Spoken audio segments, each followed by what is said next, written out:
He's rewarded. Nakamura on your screen, 179 total HP, and that's a tough battle you have here, Dr. Lupo. Do you use your last healing item in the big shield for only 21, or do you hope maybe 179 health is enough for the next fight? It's a double-edged sword, a tough decision to make. Storm Surge still active. 4 more players need to go down before it ends.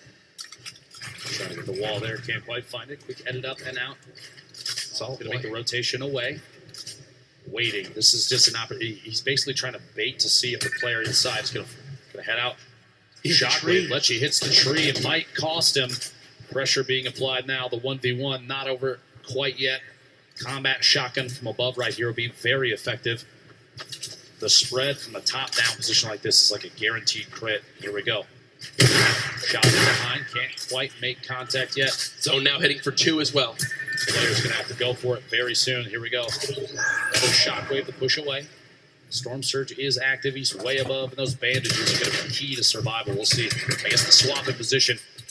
But she took the high ground temporarily here. They're at a point now where they base magnificent inventory for the late game. I just want to say that the bait outside in the storm, forcing your opponent to take damage, knowing that they're not healing to their own HP, basically a way of weakening them, and then you choose the time to engage, means you don't even have to be as active as before.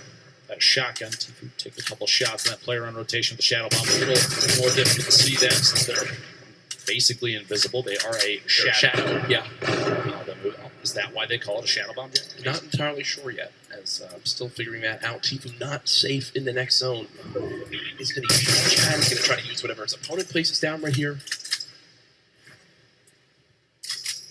Oh, no damage being applied. Going to attempt to try and bait. Doesn't put down that launch pad. Here we go. Thought for a second he might go for the Z. Chooses not to. Flying past multiple players in.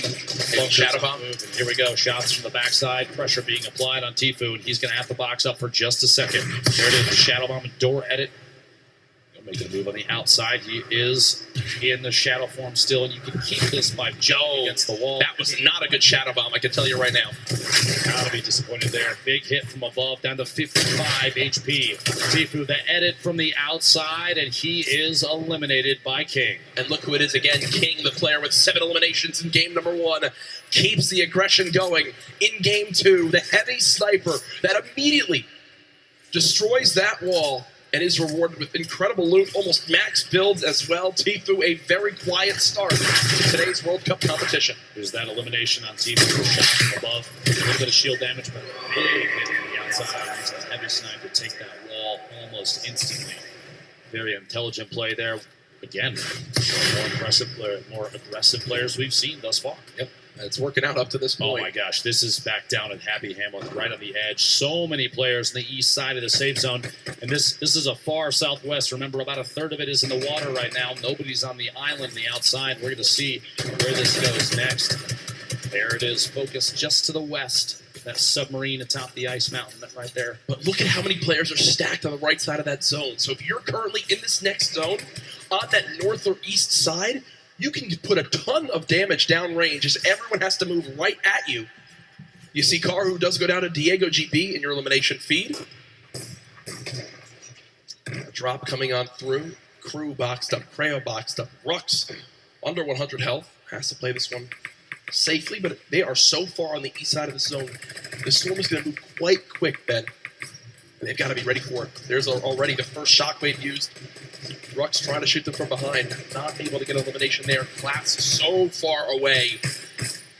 Will use the launch pad and just begin to move toward this circle. You have to think at this point with both placement and eliminations before too long here.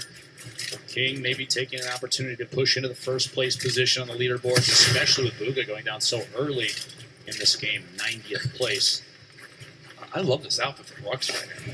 He's a dinosaur. No, I'm talking about his real life outfit. He's a dinosaur. He's set up to play in the Fortnite World Cup at 1, and then he's got a dinner date at 7:30. So good for him. Listen, class is everything, Jack. I mean, the guy looks great. I'm going to give a shout out for that. Best dressed, 2 extra points. A Fortnite World Cup champion right there, Rux. But only a 6 damage tag from the side there. Didn't have to panic too much. That I would panic a little more about. When you have no movement. When you have no movement in that part of the zone, it's literally exactly what I just spoke about. King on your screen, but also someone we haven't spoken a lot about, Reverse 2K.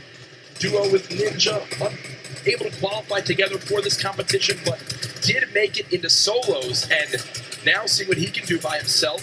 Was on the far side of this zone, so also not a fun spot by any means.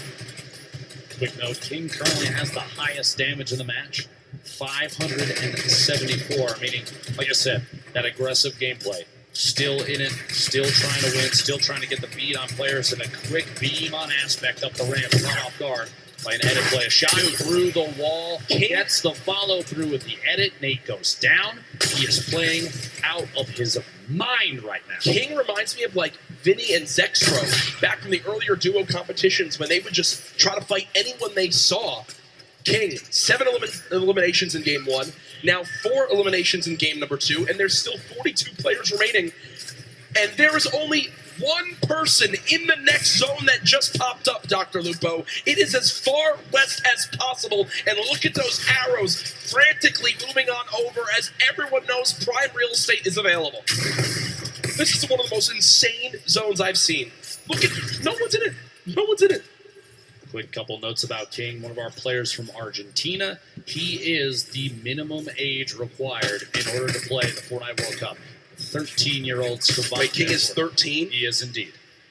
My goodness. Yeah, he's 11 million times better than both of us combined. Yeah. I mean, that is absolutely ridiculous to think about. Cosmic on the height. Vivid is still alive in this game. Artbrook is still alive in this game. Draken's still alive in this game. What does King use here? It looks like will again place the launch pad, and what you saw right there, a ramp placed backwards to bounce off of it so he doesn't go all the way up. It's basically a sitting duck up in the air. Kind of flows quite quickly towards the opposing player.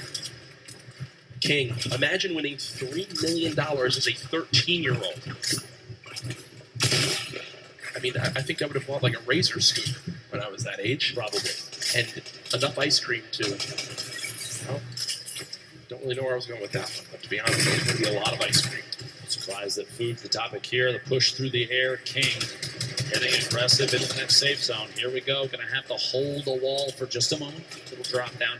Like this repositioning. He doesn't want to remain in the same elevation. He's got multiple floors now in case he needs to take a drop there. Yarkos gets beamed from the side. Eliminated by Scalar. Arkham in the feed, pick it up, and Elam on Bella EU. Dubs, Bucky, multiple players still in this game on your screen. Clicks taking out Cease in the feed. 29 players left is the big thing to note. Four more from placement points, which if you make it the top 25, instantly 3 points earned. That is on the mind of every player still remaining, and the zone's still moving west now. Shots through. Minigun, a quick swap there, picks the shotty back up. Interesting little play on the fly there from Roselle. Trying to do it for just enough damage to the wall. Here we go. Shockwave. Going to look for optimal placement. Maybe a little bit of time to disrupt the Shockwave into a Shadow Bomb. 9,000 IQ to get all the way across the map and take as high on the mountain as possible. Very excellent play there for positioning the King, the star of the show thus far for game 2. 5 eliminations. We are in the top 25 for placement now, so those points go out. That's got to push King even higher on the board. Yeah, King was already surging towards the top of our leaderboards now. Could very well be after this game. King spraying on through with the submachine gun. Players moving as fast as they can over this mountain. The left side of your screen, now the full screen. Mku still moving through. Look at how fast he can tunnel. Benji Fishy's still alive in this game. Just took down Drakens.